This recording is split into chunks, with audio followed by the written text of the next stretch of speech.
அதிமுக பாஜக கூட்டணி சம்பந்தமாக சில ஆலோசனைகள் நடந்துட்டு இருக்கு. உரிய நேரத்துல அறிவிப்புகள் வெளியாகும் அப்படின்னு இப்ப பேசியிருக்காரு உள்துறை அமைச்சரான திரு அமித்ஷா.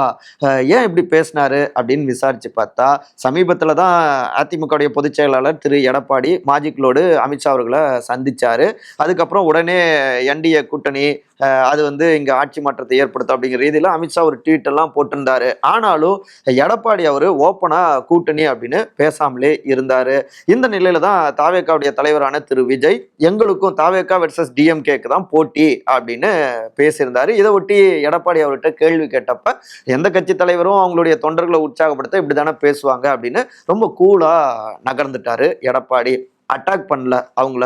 அப்ப இன்னமும் மற்ற கட்சிகளுக்காக எடப்பாடி காத்திருக்கிறாரோ அப்படின்னு யோசிக்கிறாங்க. அந்த அடிப்படையில தான் அடுத்த செக் வைக்கிற மாதிரி கூட்டணி சம்பந்தமாக பேசி கொண்டிருக்கிறோம் அப்படின்னு டெல்லி பேசியதுடைய அர்த்தமாகவும் இருக்கலாம் அப்படிங்கிறாங்க அரசியல் விமர்சகர்கள்.